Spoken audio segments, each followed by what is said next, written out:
Aloha and welcome back to the wonderful, fabulous pineapple quilt blog. This is my assistant, my daughter-in-law, Linnea, and we're going to start with this lovely little quilt pattern. This is something that we see a lot of with pineapple quilts, where they're done into really bold fabrics. In this case, it's kind of a scrappy quilt, and then blocks of different colors. The pattern itself actually comes from Missouri Star Quilt Company, and in the pattern, we'll see that it has a border. I changed it up a little bit by making a narrower binding on it. The fabrics themselves are from Robert Kaufman, and these are Kona solids, and they come in all kinds of beautiful shades. Now, things that you could do to this is you could make the border wider, and I've seen people take it and put applique down the side. The quilt itself can become bigger or smaller depending on how many blocks you make. So it's very, very versatile. It could be a little wall hanging, or it could become a king-size quilt if you wanted to make it that way. Now, in this particular one, I used a fusible double-sided batting from Hobbs, which actually worked well. And the quilt itself was made with the pineapple trim tool from Creative Grits, and a lot of us are probably familiar with that tool, and it did work really well. The only thing that would be probably difficult about it is that you can't make a 10-inch square with it. As large as you can get is an 8-inch at this time. Now on the back of this quilt, I did you can see a little bit of everything. I have some free motion, I have stitch in the ditch, and I have machine embroidery.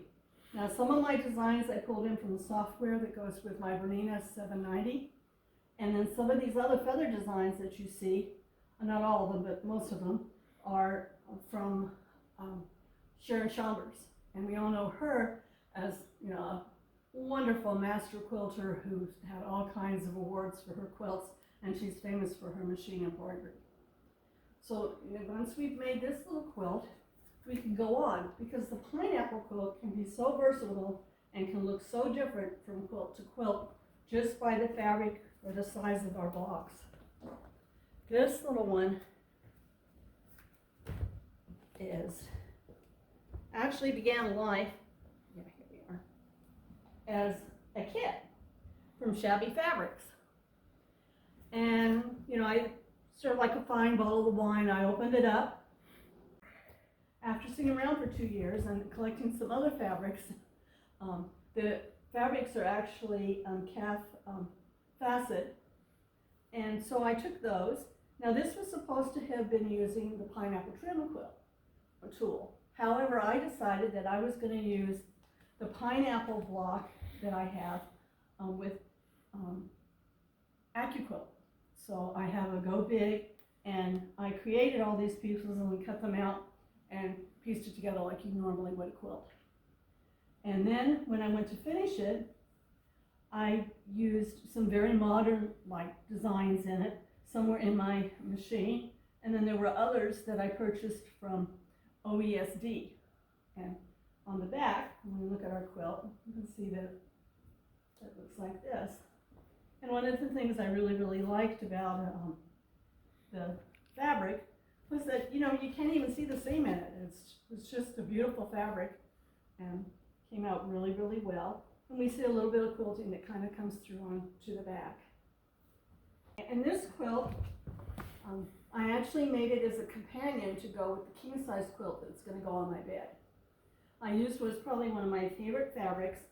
This is called Kansas Troubles by Moda Fabrics. And what's really unique about this fabric is that it's designed so that every new collection will blend with the old collection.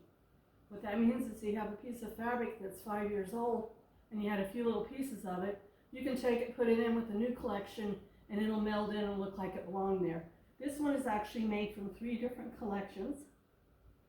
And on this particular one, I wanted to do something that would be fairly light and that would also be warm. So I have used Hobbs Tuscany batting, a wool batting on this one. And when I used it, I thought it just made a beautiful job here on the front, and it popped and just looked really beautiful. I used a machine embroidery from my machine, and it's some OESD designs again on this one. But everyone in the family thought the back looked better, which was kind of frustrating after piecing it. These are big 12-inch squares that I used the papers from the back quarter shop. I wanted something that would be fast. It took me a day and a little bit over to piece this and then remove the papers. Now when we look at the back of this quilt, this is the part that everybody liked. I think they're all whole cloth people if I were to make a guess. But this is what it looks like. And the wool batting just kind of helps it to get a little more dimension to it. And it looks really pretty. Also, another thing that's really nice about the Kansas Troubles is that they have a variety of backing fabrics that are 108 inches wide, so you don't have to have a seam unless you just really want one. So that comes in really handy. And as I mentioned, this is a quilt that's made to go with the big quilt on my bed. Okay, this is the king size quilt that I wanted to make. You'll notice you can see the X's as they go through. And again, I made this with Kansas Troubles. The only thing that's a little bit different is that my inspiration quilt has some really vivid blocks of fabric because it was a scrappy quilt the lady made. So I took some fabrics and added them from Mary's needles. So it gave it a little bit more color to it. Those also were from Mona. Now in this particular quilt, because I'm trying to duplicate as closely as I can the antique quilt, everything is stitched in the ditch on it. Now the only thing that kind of varied is that I had to piece the back of this quilt because I didn't have any large fabric that I wanted to use. So when I did that, I decided I didn't want the whole thing to be just the black on the back. So I took it, and on this side, I inserted some pieces that are here. This is called strip quilting, and I just simply used old fabric that was left over from the front of the quilt, and then I took a piece of paper. This came from Missouri Star Quilt Company, and it's a 10-inch square, and I did my strip quilting on it. Some people also call it flip and sew, and so that was how I created these little guys to give it variety. And again, I used Hobbs Tuscany wool batting in it. And if you look really closely, you can see when we're stitching the ditch, it just gives it really neat looking little patterns on the back. So this is our quilt when it's finished. Now at this point, we're ready to go to the next and last portion of our video, which is actually creating our quilt blocks to make our own quilts with. And so we'll see you there.